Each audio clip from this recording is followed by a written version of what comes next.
lasting impact that we're not even educated on for. Like, I wish we need to do more stuff on concussion. Like they give us a little, they like to check the box on concussion and like really alerting us and stuff. We'll have awareness and everything. That's so good. Yeah, they it's like a check. It's like, okay, sure, we told them. Yeah, like, or like if you were to come back and be like, man, I got a concussion doing this. Well, we told you. It's like that parent that is just trying to teach you just to say I told you so, instead of actually trying to teach you about it. Because man, it is serious. It is. Yeah, it's bad. And it, like you said, it's a lifelong thing. And I think you combine that with just how hard it is to really make the league. Like, yeah, I think that's kind of what I was blindsided to up until I got to college. Because like everybody has the goal of making it to the NFL. And a lot of y'all high schoolers, specifically if you're watching this, I don't think you've grasped. And again, I don't want to ruin your dream at all. But to the people who I'm talking to, y'all know I'm talking to you because, like, you know what I'm saying? Yeah, like you know how you feel, and I'm just here to encourage you and say there are a lot of people in high school. You don't think about how many people are in this country.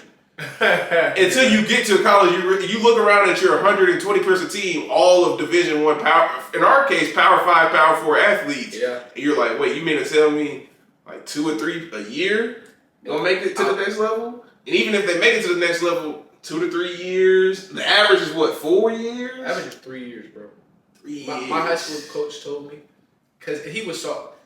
Shout out to Coach Smith because he told me NFL stands for not for long. Not for long. Come on. Not for long. And I ain't listen. I was like, yeah. And you want to know another staggering statistic? It's crazy. My pediatrician told me this like 8, 9 years old. I thought she was just a hater. 100% of NFL players, 100% get injured. At some point, 100%. You know what's crazier? And this is not even what I wanted to talk about this episode, but it's even crazier that it's a lot of those that get suppressed. It's a lot of people who have concussions who don't tell people they have concussions. Let's take it there a step further. 99% of it. This is I don't know where I heard it. Have maybe it was concussion. I was gonna say CTE. I hate to go there. That's all I'm gonna say, man.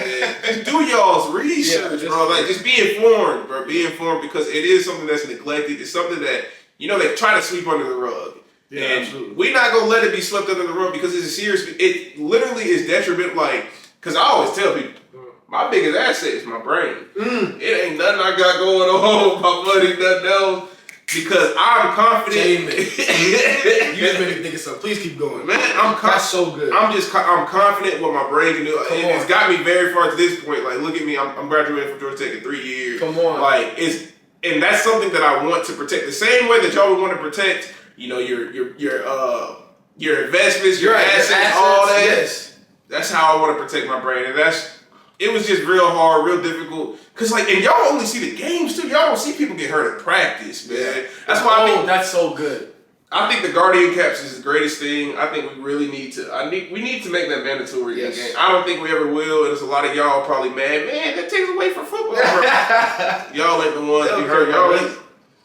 Y'all ain't seeing teammates get helmet to head, bro. Like that really it shook me up. I can imagine. That traumatized me. Yeah, it was. I'll go and say it was a Miami game we won, and like whole time, I had to really get over that for real to enjoy the win. Yeah, because everybody's cheering. I'm like, bro, did y'all see that?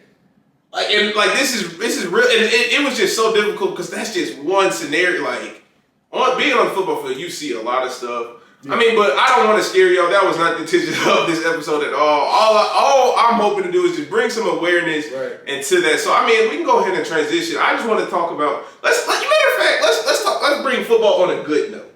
What has football done for you in a positive aspect? Like, what can you really thank football for in a trip? Because, in the heat of the moment, we got the thug with fire stuff. I'm being honest. We were finding the good at it. But now that I've kind of stepped away from it and removed myself from it, I am thankful and grateful for a lot of the blessings and experiences I went through. So I just want to hear kind of what are your thoughts? And this is completely unscripted. This whole podcast episode completely unscripted. Me and Ty did not talk about this, so this is raw. I just want to hear what you got to say football did for you.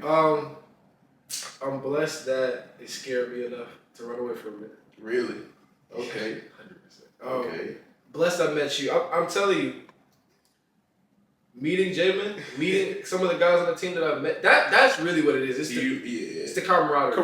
Like that. Now that is not overhyped at all. And you know how everybody says the camaraderie is the greatest part of football. That's 100% true. Like, I would not have been able to make it 3 years at all. Yeah. You know, without the guy. And I really think that Georgia Tech had a good culture specifically. Like, compared to a lot of locker rooms, especially in the era of the transfer portal, like, it was... That's a great point. I didn't even realize that. Yeah, Georgia Tech, like, we were well behaved. You know, we never really had nothing crazy. The problems off the field and stuff like that. And nobody, I mean, we had occasional disagreements, but nobody was really... I was about to say, every new person that came kind of just fit into the puzzle piece. For sure. That's a really good point. It's a good culture at Georgia Tech. Yeah, it is. It's a good culture at Georgia Tech, for sure. Oh, you said something with the protecting your brain like your asset. Mm-hmm. Because your greatest asset is your mind. And that reminded me, like, that God agrees with you, too. Mm-hmm. Because if you read in Proverbs, it says, if you have the choice to choose between silver and gold or knowledge and understanding, choose knowledge and understanding. Mm. And I've heard it described that the reason why, and like in other places it also says, while you're getting silver and gold, don't forget to get knowledge and understanding. And the way I've heard it said is, if you get the gold and you lose the gold, you're cooked. But if you use your knowledge and wisdom and understanding, when you lose the gold, when you got it because of your knowledge, you can redo it. you could just do it again. Jordan Belfort, you heard that story? Oh, the pin. Yeah. Sell me this pin. Yeah. Yeah. That boy, he went broke, went to jail, everything. He came right back. Wow. Because he knew what he was doing. Exactly. He knew the system and everything. Yeah. So I think that it just reminded me of that when you said that. But yes, the camaraderie, that was really good about football. The discipline, the hard work. Yeah. That was really good. Like, doing school without football, easy. I mean, compared to that life, Georgia Tech's tough, but I mean, so easy. Yeah. What about you? I mean, and I talked about this in another video. The skills are like unmatched because I tell people this all the time. Like, y'all got to think we were just used to and accustomed to waking up at 6:30. Like, it was nothing. Like, we thought nothing of it. And like, this would be after weekdays where everybody going out and stuff. We like wet weekend. There's certain specific weekends at Georgia Tech. A lot of people were outside having fun and everything. Yeah. Those talking about, man, we don't need to see y'all out here.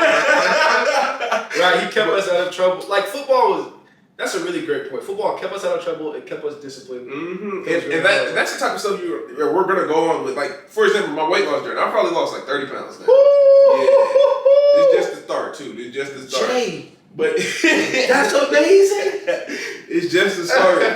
But I mean, like, the reason I'm able to do this is because I'm used to, first thing in the morning, getting a lift in. So, like, I'll get in a smooth list, but it feels like I'm doing nothing just because, what I am used to. Wow. You feel what I'm saying? Like, I've seen, what y'all be thinking is so impossible. Like, I'll go work out for a good 45, 50 minutes, and I'll work out hard at the CRC. Yes. Or the CRC is our school's rec center. And I really feel like I was like, okay, that was a smooth little light lift. And the reason I feel like that is because I know what a real lift can get. Like, very wicked lifts. You know what I'm saying? Shout out Coach AJ. Coach AJ real though. Coach AJ real. I love Coach AJ. So, man, yeah, football was that. And I think the biggest thing that I took away from football, I learned a lot too. I learned a lot about people. It really broadened my perspective on a lot. And that's what I'm so excited for this podcast for, because y'all got to hear about football players out the field. I think we are some of the most unique individuals. We're some of the most special individuals. And like, just hearing some of our upbringings and like a lot of these college athletes, and that's why, I'll never say we got to take away NIL, because a lot of these NIL is changing lives, bro. And there's a lot of these college athletes who they're really banking on football for success. Yeah. And so, I don't know, I learned a lot.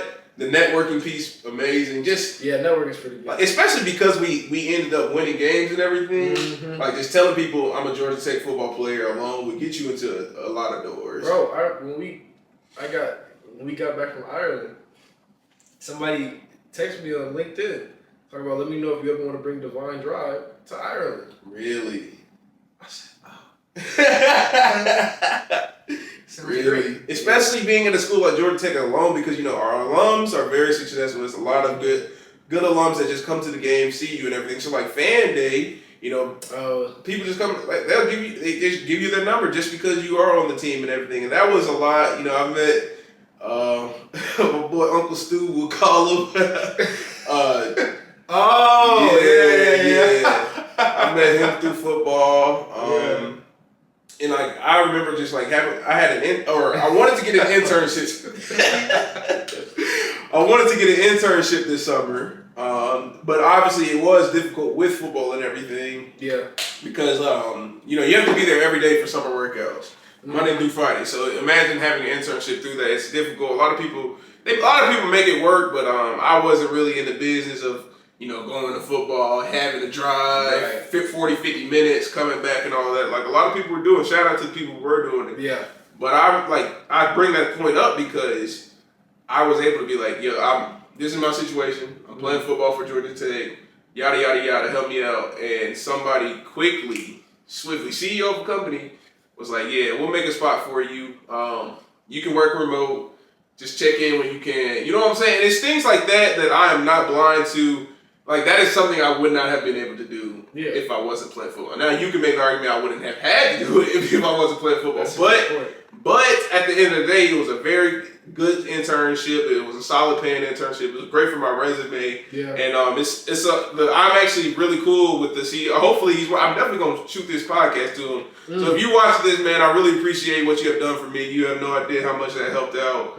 But it's just a lot of things that being an athlete, and it's really just like, that's a lot of perks. Yeah, wearing the gear around. Yeah. Because remember, I was telling you about these students. Like, there's some very capable students here. If you are one of them, go ahead, DM me. I promise I'll respond. I promise I'll respond. But a lot of people just like football players because you're on the team, and I wouldn't have graduated in 3 years without football. That's a fact. Them summer schools, bro. Yeah. Summer classes. And like the way that the football players know the system, their academics know the system and everything.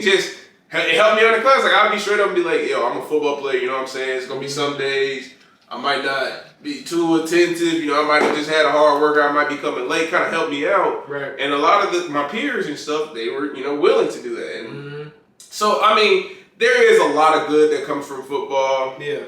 And, like, even now, I'm using it to clickbait.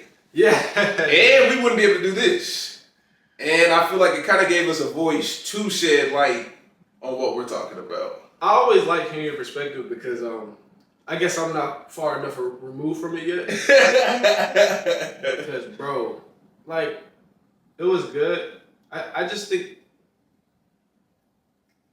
going back to the problem, I think football is good when you don't think it's your only way out. Yeah. That, like, you have to treat it as what it is. It's just a game. It's like any game that you would play on your PlayStation or your Xbox.